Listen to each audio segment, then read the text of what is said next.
Assalamualaikum warahmatullahi wabarakatuh. Perkenalkan, nama saya Selasita Warni dari kelompok 5 dengan NIM 12110151. Di sini saya akan membahas materi tentang sejarah pendidikan Islam di masa Kekaisaran Ottoman Turki Utsmani. Dari berbagai literatur yang membicarakan tentang asal-usul kerajaan Turki Utsmani, dapat dipahami bahwa kerajaan Turki Utsmani didirikan oleh bangsa Turki dari kabilah Urhus yang mendiami daerah Mongol dan daerah utara negeri Cina. Bangsa Turki berasal dari keluarga KB, sebuah kabilah yang memiliki karakteristik sebagai Al-Gaj Al-Turki, yaitu bangsa Baduy yang suka berperang.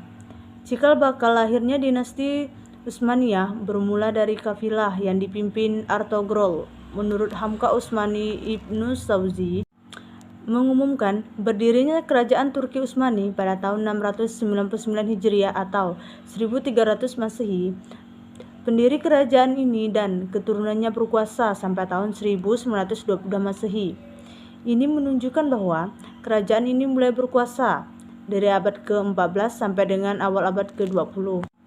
Suatu masa kekuasaan yang sangat panjang, sekitar 7 abad lamanya, dan diperintah oleh 36 orang raja.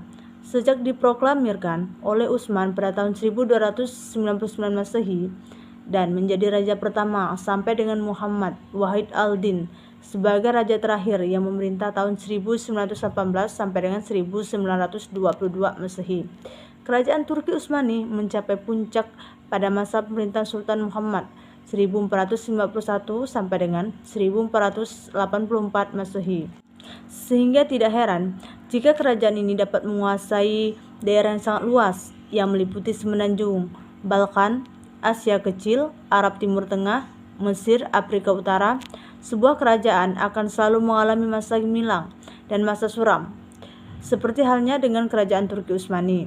Masa gemilang dialami ketika kerajaan ini diperintah oleh raja-raja yang memiliki kemampuan pengelola pemerintahan dengan baik, mengatur pertahanan dan keamanan negara, memiliki kekuatan.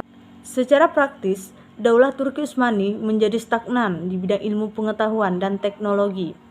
Kemajuan di bidang militer Daulah Turki Utsmani tidak diimbangi dengan kemajuan di bidang teknologi dan sains. Bangsa Barat berhasil mengembangkan teknologi persenjataan. Pihak Daulah Turki Utsmani mengalami kekalahan ketika kontak senjata dengan Barat Sultan Mahmud II dikenal sebagai pelopor pembaharuan. Pada Daulah Turki Utsmani yang dikenal sebagai sultan yang tidak mau terikat dengan tradisi dan udah segan-segan melanggar adat kebiasaan lama, ia mulai keluar dan tradisi aristokrasi dalam membangun relasi dengan rakyatnya. Menurut Harun Nasution bahwa sultan-sultan sebelum Sultan Mahmud II menganggap diri mereka unggul dan tidak pantas bergaul dengan rakyat. Itulah sebabnya mereka selalu mengasingkan diri dan menyerahkan kepada bawahannya mengenai urusan rakyatnya. Tradisi seperti itu dilanggar oleh Sultan Mahmud II. Ia mengambil sikap demokrasi dan selalu muncul di muka umum untuk berbicara, dan para pejabat lainnya juga dibiasakan bersikap demikian. Perubahan penting dan sangat mendasar yang dilakukan oleh Sultan Mahmud II dan kemudian mempunyai pengaruh besar pada perkembangan pembaharuan di Daulah Turki Utsmani adalah dalam bidang pendidikan. Menyadari akan kekalahan terjadi pada Daulah Turki Utsmani Sultan Mahmud II, hal yang pertama yang menarik perhatian adalah pembaharuan di bidang militer. Daulah Turki Utsmani, sebagaimana juga halnya dengan dunia Islam di zaman itu, madrasah adalah satu-satunya lembaga pendidikan umum yang ada. Madrasah hanya mengajarkan pengetahuan agama, pengetahuan umum tidak diajarkan. Pada sisi lain, orang tua kurang minat memasukkan anak-anak mereka ke madrasah, lebih mengutama mengirimkan anak-anak mereka belajar keterampilan secara praktis di perusahaan-perusahaan industri tangan. Kebiasaan tersebut menambah jumlah data huruf di Daulah Turki Utsmani. Untuk menanggulangi masalah tersebut, Sultan Mahmud II mengeluarkan perintah supaya anak umur dewasa jangan dihalangi masuk madrasah. Ia melakukan perubahan kurikulum di madrasah dengan menambah pengetahuan umum. Di samping itu, Sultan Mahmud II mendirikan 2 sekolah pengetahuan umum, yakni Maktab-i Ulum UEDBY Sekolah Sastra dan Maktab-i Ma'rif Sekolah Pengetahuan Umum.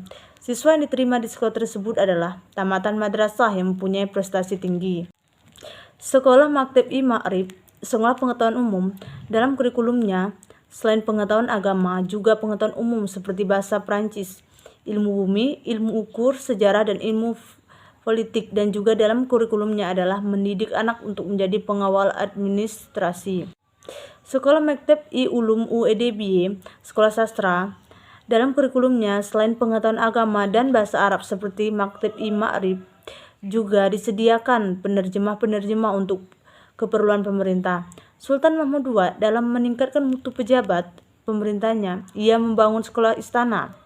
Dalam sekolah ini dilatih para pejabat pemerintah dan administrator di tingkat atas, suatu inovasi dramatis dalam menyelenggarakan pendidikan. Karena dasar kurikulumnya dalam menerima siswa dan kurikulumnya yang terpadu yang menggabungkan antara agama, fisik, akademik, dan pelauhan. Di samping kedua sekolah tersebut, Sultan Mahmud II mendirikan lagi sekolah militer, sekolah teknik, sekolah kedokteran, dan sekolah pembedahan. Selanjutnya, sekolah kedokteran dan sekolah pembedahan digabung menjadi satu dengan nama Darul Ulum Hikmiyeh V Martab Tips Sahane. Sekolah yang diadakan itu selain diajarkan pengetahuan umum, juga diajarkan bahasa Prancis, bahkan bahasa Prancis menjadi bahasa pengantar dalam proses belajar pada sekolah kedokteran. Sekolah kedokteran juga menyiapkan selain buku tentang kedokteran juga buku tentang ilmu kalam, filsafat, dan lain-lain. Buku-buku yang ada itulah yang mengantarkan siswa berkenalan dengan pemikiran-pemikiran, ide-ide modern yang berasal dari Barat. Sultan Mahmud II di samping mengadakan lembaga-lembaga pendidikan dalam rangka mencerdaskan masyarakatnya dan memajukan daulah Turki Utsmani, juga mengirim siswa-siswa belajar ke Eropa. Pengiriman belajar ke Eropa diharapkan setelah kembali membawa angin baru tentang ide-ide gagasan-gagasan baru di tanah Turki, daulah Turki Utsmani. Pada tahun 1869, suatu usaha inovasi pendidikan yang cukup penting, yakni pembenahan secara total dan keterpaduan sekolah-sekolah yang ada serta penyebar luasannya, yaitu yang pertama, sekolah dasar Rusdia dan sekolah menengah persiapan Idadia dibuka pada setiap desa dan seluruh penjuru kota, dan siswa yang belajar tidak dibebani pembayaran sekolah. Yang kedua, sekolah dasar Rusdia dibangun di kota yang berpenduduk 500 keluarga. Yang ketiga, sekolah menengah persiapan Idadia dibangun di kota yang berpenduduk 1000 kepala keluarga. Dan yang keempat, sekolah pendidik guru diadakan untuk memenuhi kebutuhan guru pada sekolah-sekolah yang ada. Pada tahun 1876, sebuah perundang-undangan dibentuk yang memuat tentang aturan-aturan mengenai pendidikan. Di antara isi undang-undang itu adalah yang pertama, pendidikan dasar adalah wajib bagi semua anak kekhalifahan. Yang kedua, biaya pendidikan bebas gratis. Yang ketiga, sistem pendidikan terpusat, terpadu, dan sekuler. Yang keempat, negara yang mengawasi, mengelola, dan mengatur seluruh institusi pendidikan. Yang kelima, siswa yang mengikuti pendidikan tidak dibedakan oleh agama. Yang terakhir itu kesimpulannya, setelah abad ke-10, daulah Turki Utsmani telah mulai kelihatan melemah. Barat bangkit satu persatu wilayah daulah Turki Utsmani menjadi bagian kekuasaannya. Dalam suasana seperti itu, terutama Sultan Mahmud II melakukan pembaharuan, di antaranya dengan melalui pembangunan pendidikan, dengan memperbaiki sistem pendidikan, baik dari segi kuantitas jenis maupun dari segi kualitasnya. Tetapi, dampak dari usaha pembaruan di bidang pendidikan itu melahirkan, di samping sisi-sisi positif, juga dampak negatif bagi daulah Turki Utsmani, yaitu lahirnya para tokoh pemikir modern yang membangun kepada lahirnya negara Republik Turki modern yang mendasarkan nasionalisme sekuler dan negeri Turki. Baiklah, demikian pemaparan materi dari saya. Assalamualaikum warahmatullahi wabarakatuh.